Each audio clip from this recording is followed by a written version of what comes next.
किसी को बहू बनकर, तो किसी को बेटी बनकर, किसी को दामाद बनकर। जिसके साथ तुम्हारे साथ कर्मों का लेना देना होता है ना, वही आता है। जिसका नहीं होता ना, वो नहीं आएगा। एक फौजी था, उसके माँ भी नहीं, उसके बाप भी नहीं, उसकी बहन भी नहीं, उसके भाई भी नहीं, और उसकी शादी भी नहीं हुई थी, बच्चे भी नहीं थे। फौजी अकेला कमा रहा था। वो कमा कमा कर फौज में पैसा जमा कर रहा था। एक दिन एक सेठ जी माल सप्लाई करने आए, तो फौजी से उनका परिचय हो गया और गहरी दोस्ती हो गई। सेठ जी बोला कि तुम्हारा पैसा जितना है उतना ही बढ़े, मुझे दे दो, मैं अपने कारोबार में लगा दूंगा और तुम्हारे पैसे से पैसे बढ़ जाएंगे। फौजी ने पैसा सेठ जी को दे दिया और सेठ जी ने कारोबार में लगा दिया और कारोबार चमक गया, बढ़िया कमाई होने लगी और कारोबार बहुत आगे बढ़ गया। एक दिन बॉर्डर पर लड़ाई लग गई और फौजी घोड़ी पर सवार होकर लड़ाई लड़ने गया और घोड़ी इतनी बदतमीज थी ना कि जितनी ज्यादा लगाम खींचो उतना ही ज्यादा वो भागती थी। लगाम खींचते खींचते वो उसकी गर्दन तक पिट गई, पर वो उस रुकने का नाम नहीं ले रही थी। सीधे सीधे भागते भागते दुश्मन के घेरे में जाकर पहुंच गई। दुश्मनों ने फौजी पर वार किया और फौजी भी मर गया और घोड़ी भी मर गई। और ये बात जब सेठ जी को पता चली ना, तो सेठ जी बहुत खुश हुए कि उनका तो कोई वारिस ही नहीं है और उनके सारे पैसे अब मेरे पास रहेंगे। अब मेरे पास पैसा भी हो गया, मेरा कारोबार भी चमक गया और पैसा लेने वाला भी कोई नहीं है। सेठ जी तो मन ही मन बहुत खुश हो रहे थे। और कुछ दिन बाद सेठ जी के घर में एक लड़का पैदा हुआ, तो सेठ जी और भी ज्यादा खुश हो गए कि मेरे पास बहुत सारे पैसे हो गए। सोचा कि भगवान ने मुझे लड़का भी दे दिया। लड़का बहुत ही होशियार था, पढ़ाई में, समझदारी में बहुत तेज था। सेठ जी ने उसे खूब पढ़ाया। जब वो पढ़कर बड़ा हो गया ना, तो सेठ जी ने सोचा कि अब ये कारोबार संभाल लेगा, तो उसकी शादी कर दी और शादी करते ही घर में आ गई बहू रानी। उसने सोचा कि अब तो बच्चे की शादी भी हो गई, अब बच्चा कारोबार भी संभाल लेगा। और फिर लड़के की कुछ दिनों बाद तबीयत खराब हो जाती है। अब सेठ जी कभी डॉक्टर के पास, तो कभी हकीम के पास, तो कभी वैद्य जी के पास दौड़ रहे हैं। जो वैद्य जी दवा दे रहे हैं वो अपने बेटे को खिला रहे हैं, लेकिन दवा कोई असर नहीं कर रही है और तबीयत और ज्यादा खराब होती जा रही है। अब रोग आगे से आगे बढ़ रहा है। डॉक्टर ने कहा कि अब इसका कोई इलाज नहीं है। डॉक्टर बोला कि अब ये बच्चा सिर्फ 2 ही दिन जिएगा। फिर सेठ जी ने डॉक्टर की बातें सुनी और जोर जोर से रोने लगा। रोते रोते अपने बेटे को घर लेके जा रहे थे, तो रास्ते में एक आदमी मिला, तो बोला कि अरे सेठ जी क्या हुआ, बहुत दुखी हो, क्यों रो रहे हो? तो सेठ जी ने कहा कि ये बच्चा जवान था, हमने सोचा कि हमारे बुढ़ापे में हमारी सेवा करेगा, मगर ये तो बीमार पड़ गया, इसकी शादी भी हो गई।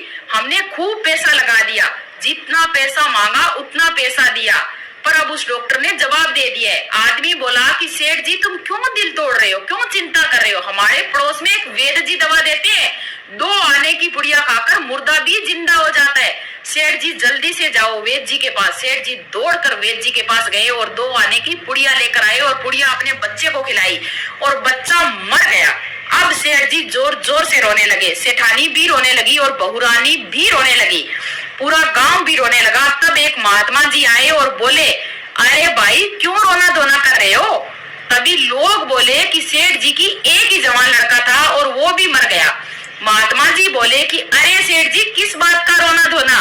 सेठ जी बोले कि जिस घर में जवान बेटा चला गया हो ना, तो रोएंगे नहीं तो क्या ही करेंगे? महात्मा जी बोले कि उस दिन तो आपकी खुशी का कोई ठिकाना नहीं था। सेठ जी बोले किस दिन? महात्मा जी बोले उस दिन जिस दिन फौजी मर गया था। तुमने सोचा कि अब पैसा भी नहीं देना पड़ेगा और माल भी बहुत हो गया। सेठ जी ने कहा कि हाँ महात्मा जी, खुश तो मैं था। महात्मा जी बोले अरे सेठ जी उस दिन तो तुम्हारी खुशी का कोई ठिकाना नहीं था, कितनी मिठाइयां बांटी थी तुमने। अरे सेठ जी जब बेटा बनकर आया था ना, वो फौजी था, क्योंकि उसका कर्ज था आपके पास में, जितना उसने दिया था ना उसका सूद सहित वो वापस लेकर गए है। कर्मों का लेना देना पूरा हो गया तो वो चला गया। सेठ जी बोले कि अरे महात्मा जी चलो, हमारा तो कर्मों का लेना लोखा जोखा था, पर इस बिचारी बहू रानी का क्या दोष था जिसे इतनी कम उम्र में विधवा बनाकर चला गया? तो महात्मा जी बोले कि इसका भी लेना देना था। ये तो वही घोड़ी है जिसने उसको जवानी में धोखा दिया था। कहते हैं कि कर्मों का लेखा जोखा जरूर मिलता है, किसी को जल्दी मिलता है तो किसी को लेट मिलता है। जैसा कर्म करोगे वैसा फल जरूर मिलेगा।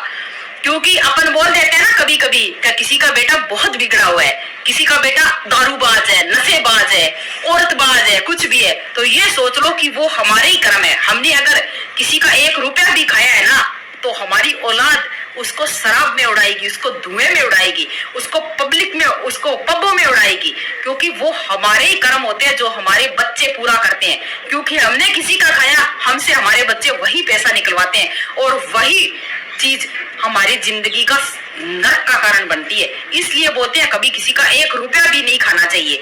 नीयत अपनी साफ रखो, चाहे 2 वक्त की रोटी मिल रही हो, पर उसे इज्जत के साथ खाओ। ऐसा नहीं है कि हाय बेटे के लिए धन कर लूं, पोतों के लिए कर लूं, पड़पोतों के लिए कर लूं। अरे मत करो, अपने कर्म साफ रखो तो वो बच्चे खुद से कमा लेंगे तुम्हारे। अगर तुम्हारे कर्म साफ नहीं है ना, तो तुम कितना भी कमा दो, वो बच्चे शराब में उड़ाएंगे, अय्याशियों में उड़ाएंगे। अब अगर तुमने खून पसीने से कमाया है ना, तो वो बच्चे उस पैसे की कदर करेंगे। ये ध्यान याद रखना हमेशा। तो आप बताओ, आपको ये कहानी कैसी?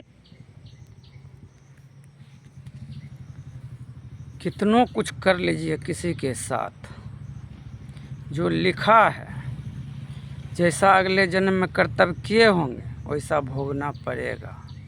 जैसे भोगिए, किसी को ज़बरदस्ती आप बोलिए, कुछ भी बोलने के लिए तो नहीं बोलेगा। अगर लिखा होगा आपके बदौलत के जवाब देना है इसको, तो देना है। समय के हिसाब से सब अपने आप होते जाएगा। बिना समय आए हुए कुछ भी नहीं होगा। ये सभी आदमी सोच लीजिए ये चीज़ को। ये सोच आ जाएगा तो दिन बदल जाएगा।